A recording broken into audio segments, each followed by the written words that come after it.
রহিম আল্লাহুম্মা সাল্লি আলা মুহাম্মদ। আসসালামু আলাইকুম। হিসাব বিজ্ঞান ও গণিত চিংড়ির পক্ষ থেকে আমি মোহাম্মদ নুরুজ্জামান গাজী সবাইকে জানাই আন্তরিক শুভেচ্ছা ও অভিনন্দন।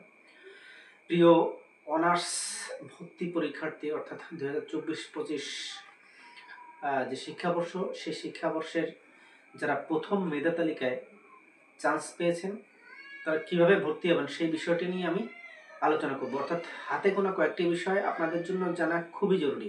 তো সেই বিষয়গুলো নিয়েই আমি আলোচনা করব খুব সংক্ষেপে, স্কিপ না করে সম্পূর্ণ ভিডিওটি দেখার অনুরোধ রইল। তো চলুন আমরা আলোচনায় চলে যাই। যারা চান্স পেয়েছেন তাদের জন্য বলছি। তো প্রথমেই যে বিষয়টি বলবো সেটি হচ্ছে সাইট হতে পূরণকৃত ভর্তি ফর্মের যে চূড়ান্ত ভর্তি হবে সেটা এনি ওয়েবসাইট থেকে নিতে হবে। ঠিক আছে, এনি ওয়েবসাইট থেকে আপনি যে চান্স পেয়েছেন এই এনি ওয়েবসাইটে গিয়ে আপনার ভর্তি ফর্মটা চূড়ান্ত করে ডাউনলোড করতে হবে। তবে একটা কথা বলি, যারা মাইগ্রেশন চালু রাখতে চান তো চালু করে তারপরে ডাউনলোড করবেন। দ্বিতীয় বিষয়টি হচ্ছে কলেজ কর্তৃপক্ষ কখনো কখনো আপনার দিতে পারে, সেটি কি ভর্তি ফর্ম দিতে পারে। তো সেই বিষয়টি আপনারা খেয়াল রাখবেন, যদি দেয় তো আপনারা সেখান থেকে ভর্তি ফর্ম সংগ্রহ করবেন। এরপরে যে বিষয়টি আছে খুবই গুরুত্বপূর্ণ, সেটি হচ্ছে এসএসসি ও এইচএসসি মূল মার্কশিট।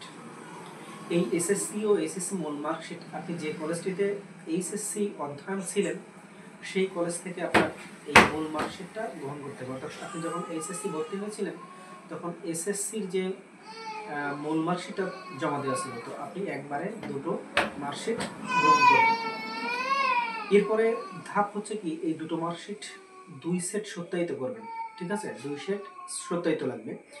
এরপরে 3 নাম্বার যে ধাপটি বলবো সেটি হচ্ছে এসএসসি ও এইচএসসি যে পাশের যে প্রশংসাপত্র কলেজ থেকে নিতে হয়। অর্থাৎ একটা এসএসসি পরীক্ষার সময় আপনি নিয়ে রেখেছেন, আর একটা হচ্ছে এইচএসসি পরীক্ষা যে পাশ করলেন, যে কলেজ থেকে পাশ করলেন, তো সেই কলেজ থেকে আপনি প্রশংসাপত্রটা নেবেন, নিয়ে এইটার 2টা কপি করে 2টা সেট সত্যায়িত করবেন।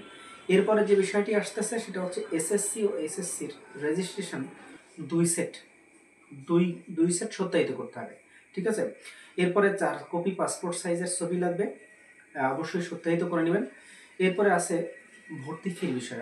সরকারি কলেজে একরকম ভর্তি ফি হয়, আবার বেসরকারি কলেজে আরেক রকম ভর্তি ফি হতে পারে। তো সরকারি কলেজেরটা আমার জানা আছে, আমি একটু জানিয়ে দিচ্ছি। সরকারি কলেজে প্রায় 4,500 থেকে আপনার 6,000 টাকা লাগতে পারে, বিভিন্ন বিভাগ অর্থাৎ বিভিন্ন যে ডিপার্টমেন্ট রয়েছে সেই ডিপার্টমেন্ট অনুযায়ী।